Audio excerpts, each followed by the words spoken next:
I met someone who makes me feel alive. This is over. Those were the words my girlfriend of 6 years said to me during what was supposed to be our dream vacation in Greece, the trip where I was going to propose. But I'm getting ahead of myself.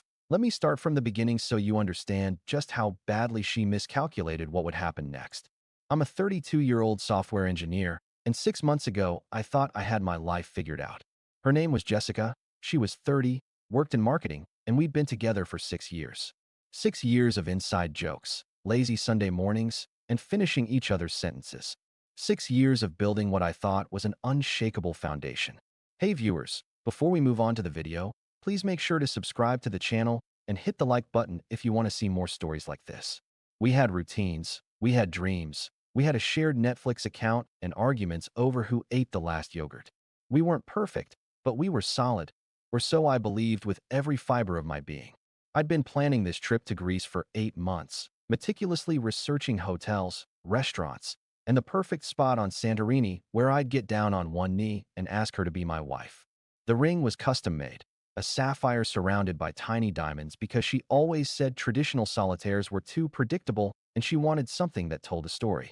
I had the whole proposal scripted in my head, every word I'd say, every gesture, even a backup plan in case I got too emotional and forgot my lines. The first 2 days in Greece were like something out of a travel magazine, the kind of scenes that make your friends jealous on Instagram. We had breakfast on our balcony overlooking the Aegean Sea, the water so impossibly blue it almost hurt to look at, like someone had photoshopped reality itself. We walked through whitewashed villages with bougainvilleas spilling over every wall, held hands on black sand beaches that burned our feet, and laughed until our stomachs hurt over terrible Greek wine that cost €3 and tasted like it too. She seemed happy, genuinely happy, the kind of happiness that radiates from someone's core. I remember taking a photo of her with the sunset behind her and thinking this was it. This was the woman I'd grow old with. This was the moment our lives would change forever. On day 3, something shifted, subtle at first, but unmistakable once I noticed it. She said she wanted to try a morning yoga class at the resort, which was fine because I'm not a yoga guy anyway, so I went for a run along the coast, breathing in salt air and feeling grateful for my life. But when she came back 2 hours later, something was different. She was glowing, sure, but it wasn't the yoga and meditation glow. It was something else, something that made my gut clench even though I couldn't put my finger on why. She was on her phone constantly, smiling at the screen in a way that felt intimate, private, like I was intruding just by being in the same room. I asked her casually who she was texting, and she said, "Just Sarah from work. She's having drama with her boyfriend again." But Sarah's name wasn't on the screen when I glanced over, and when she noticed me looking, she angled her phone away. I told myself I was being paranoid, that the proposal stress was making me see things that weren't there. Day 4 was worse, significantly worse.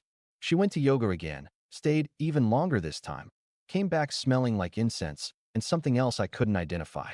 That night, I suggested we go to this amazing seafood restaurant I'd found in my research, the one with the hand-painted tiles and the owner who supposedly sang to guests. She barely touched her grilled octopus, just pushed it around her plate while staring out at the water with distant eyes. I reached for her hand across the table and she pulled away, not aggressively but definitely deliberately, saying, "I'm just tired. The sun is really draining me. You know how I get." When we got back to the room, I tried to initiate intimacy, thinking maybe physical closeness would bridge whatever gap was forming between us, and she turned away, mumbling something about a headache and how she needed to hydrate better. I lay there in the dark, listening to her breathe, listening to her phone buzz quietly on the nightstand, and felt something cold and heavy settling in my chest like a stone. Day 5 was the day everything exploded, the day my carefully constructed future collapsed like a sandcastle at high tide. I'd made reservations weeks ago at the nicest restaurant on the island, the one perched on the cliff edge with panoramic views of the caldera and sunset.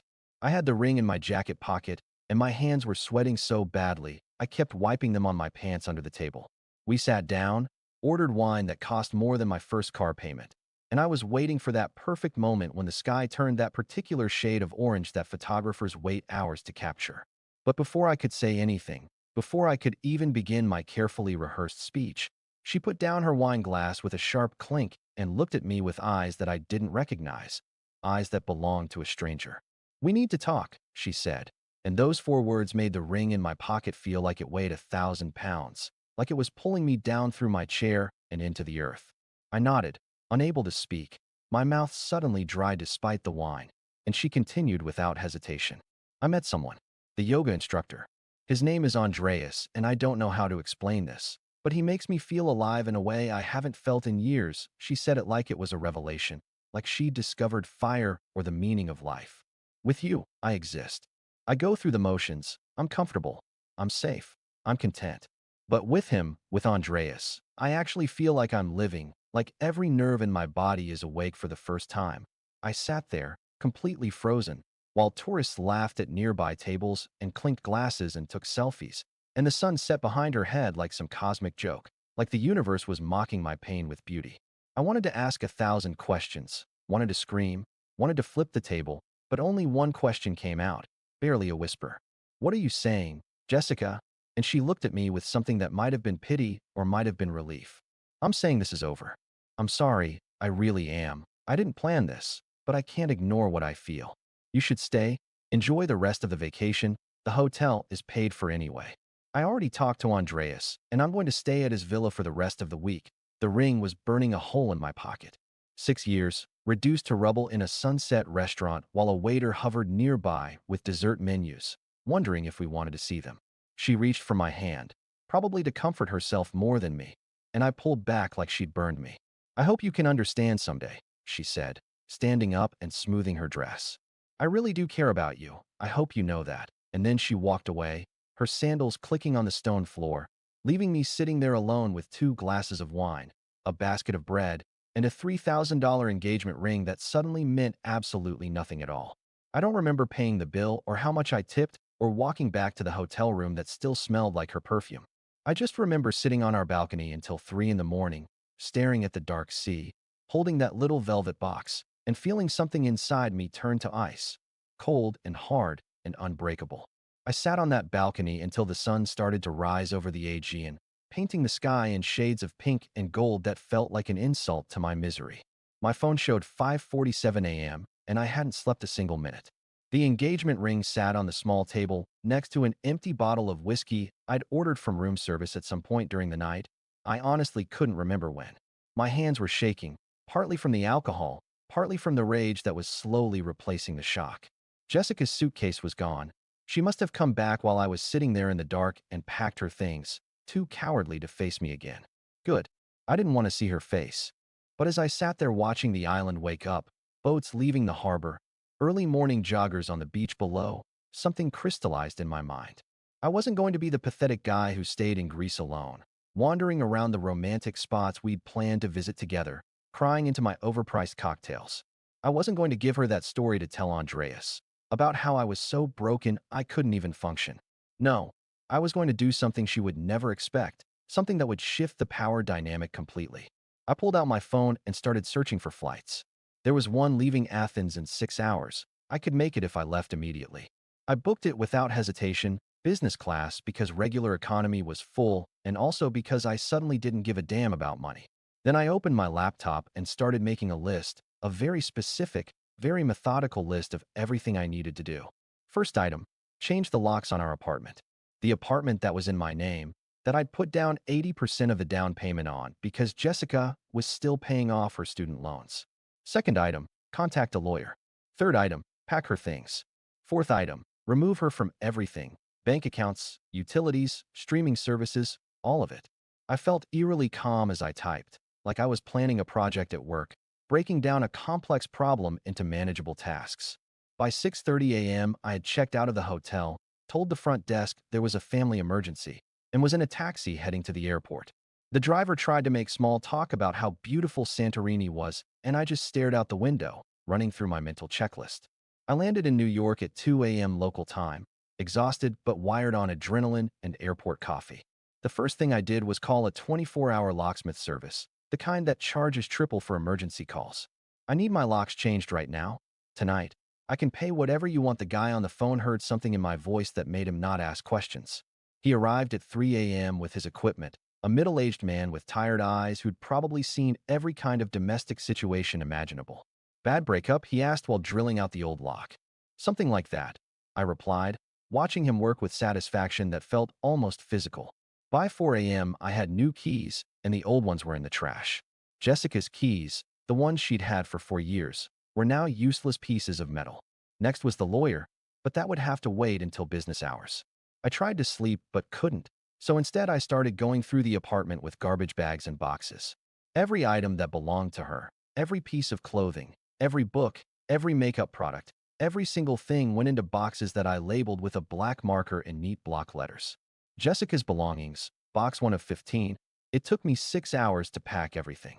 I was meticulous about it, careful even, making sure nothing was damaged because I didn't want to give her any ammunition to claim I'd destroyed her property.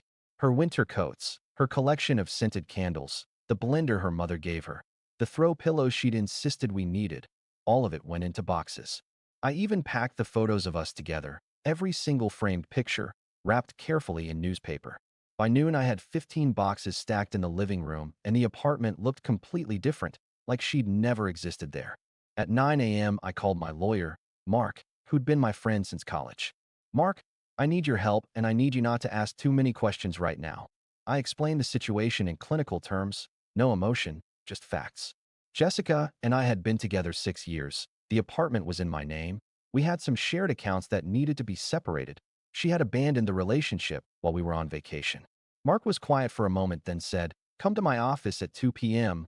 We'll handle this." At 1 p.m., I called Jessica's parents, Robert and Linda, who'd always treated me like the son they never had. This was the hardest call I'd made all day. "Linda, it's me. I need to tell you something, and it's not easy." I explained what had happened in Greece, keeping my voice steady, not editorializing, just stating facts. Linda started crying. "Oh, honey. Oh, no. We had no idea. She hasn't called us." Robert got on the phone. "What do you need from us?" "I have her belongings packed, 15 boxes. I can bring them to you, or I can put them in storage, but I can't have them here." "I'm sorry to put this on you, but I didn't know what else to do." Robert's voice was firm. "Bring them here. We're so sorry. You didn't deserve this." I rented a van and drove to their house in New Jersey that afternoon, after meeting with Mark. Loading and unloading those boxes felt like shedding weight with each one. Jessica's parents helped me unload, both of them looking shell-shocked and older than I remembered. Linda hugged me before I left. "You're a good man." She made a terrible mistake. By 8 p.m., I was back in the apartment, now truly mine and mine alone. Mark had drawn up papers notifying Jessica that she was no longer authorized to enter the property, that her belongings had been removed and were available for pickup from her parents, and that all shared accounts would be closed within 5 business days. He'd also prepared a formal letter ending any legal cohabitation status we might have had. The letter would be sent to her via email and certified mail, CC'd to her parents' address. I stood in the middle of my living room, looking at the empty spaces where her things had been, and did something I hadn't expected. I smiled. Not a happy smile, but a satisfied one. I had taken control. I had refused to be the victim in this story. Jessica was probably still in Greece, posting sunset photos with Andreas, thinking I was back home crying, thinking she could return in a week and we'd have some big emotional conversation where she'd explain herself and I'd eventually forgive her or at least give her closure. She had no idea what was waiting for her. I poured myself a drink, sat on my couch, our couch, my couch now, and allowed myself to feel the exhaustion. I had been awake for over 40 hours, had flown across the Atlantic, had dismantled a 6-year relationship in less than a day. Tomorrow I would block her number, remove her from all my social media, change passwords on everything. But tonight, I let myself sit in the quiet apartment and feel something that surprised me: relief. Whatever happened next, I had made my choice. I had chosen my dignity over waiting around to be hurt more. And that felt like the first honest thing I'd done in days. The week that followed was strange, almost surreal in its calm. I went to work. I hit the gym every morning. I started seeing a therapist that Mark recommended who specialized in sudden relationship trauma. I didn't cry. I didn't rage. I just moved forward with the same methodical precision I'd used to pack those boxes. My phone stayed silent, which meant Jessica still hadn't tried to come home. Mark sent the legal documents on day 3 via email and certified mail to her parents' address, since we had no other reliable way to reach her. On day 8, my phone exploded. 17 missed calls from Jessica, a dozen text messages that I didn't read, voicemails that I deleted without listening to. I'd blocked her number the day after I got back, but she'd started calling from different numbers, probably borrowing phones from people at the resort or maybe from Andreas himself. I didn't answer any of them. Every single communication went through Mark now. That was the boundary I'd set, and I wasn't going to break it for anything. On day 9, my building's doorman called me at work. "Mr. Peterson, there's a woman here claiming to be your girlfriend. Says her key doesn't work." I felt my heart rate spike, but kept my voice level. "Her name is Jessica. She's not my girlfriend anymore. She's not authorized to enter the building or my apartment. If she causes any problems, call the police." "Understood, sir." That evening when I got home, the doorman handed me an envelope. Inside was a handwritten letter, 4 pages of Jessica's distinctive loopy handwriting. I threw it in the trash without reading it. Whatever she had to say, whatever excuses or explanations or apologies she'd crafted on her flight home from paradise, I didn't need to hear them. The facts were simple. She'd chosen someone else. She'd blown up our relationship for a vacation fling, and now she had to live with the consequences. Mark called me that night. "She contacted my office. She wants to talk to you. Says this is all a misunderstanding, that the guy in Greece meant nothing and she made a mistake." "What did you tell her?" "I told her that all communication goes through me, that her belongings are with her parents, and that you're not interested in any further contact." She got upset, started crying, said she just wants 5 minutes to explain. I closed my eyes, imagining her in Mark's office, probably wearing the outfit she knew I loved, probably using the voice she used when she wanted something. Tell her no. Tell her there's nothing to explain.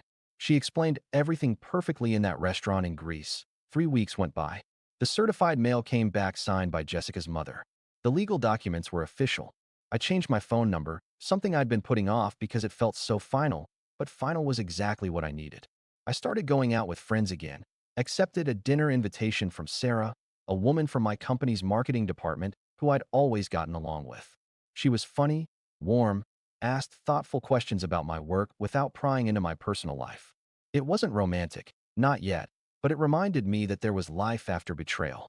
1 month after Greece, I was having coffee at my favorite cafe near the apartment when I saw her. Jessica, walking down the sidewalk with her mother, both of them carrying shopping bags. She looked terrible, honestly, like she'd lost weight she didn't need to lose, her hair pulled back in a messy ponytail, no makeup. She saw me at the exact same moment I saw her. Our eyes met through the cafe window, and I watched the emotions play across her face. Hope, then desperation, then something like panic. She started walking toward the cafe entrance, and I calmly stood up, left a 20 on the table, and walked out the back entrance that led to the side street. I didn't run, I didn't rush, I just left. Because that's what you do when something is finished. You don't give it oxygen, you don't give it a stage, you just walk away. That night, I looked at the photo I'd taken of her in Santorini, the one with the sunset behind her where she looked so happy. I kept it on my phone. I'm not sure why. Maybe as a reminder of what I'd almost done, almost committed to. I deleted it and felt absolutely nothing. 2 months after Greece, Sarah and I went on our first real date. She knew the basics of what had happened. The whole office had probably heard some version of the story, but she never pushed me to talk about it. We saw a movie, had dinner at a Thai place she recommended, and when she laughed at something I said, it felt genuine and light and uncomplicated. I drove home that night thinking about how Jessica had said Andreas made her feel alive, like being comfortable with someone was a deficit instead of a gift. She'd chased some fantasy of intensity and passion and traded away something real. I didn't hate her anymore. I didn't feel much of anything about her. I just felt grateful that she'd shown me who she was before I'd put that ring on her finger. Sometimes the worst thing that happens to you is actually the best thing that could have happened. You just don't see it until you're standing on the other side. Looking back at the wreckage and realizing you're not in it anymore, you're free. What do you think about this story? Let me know in the comments. Drop a like, and don't forget to subscribe for more real-life stories.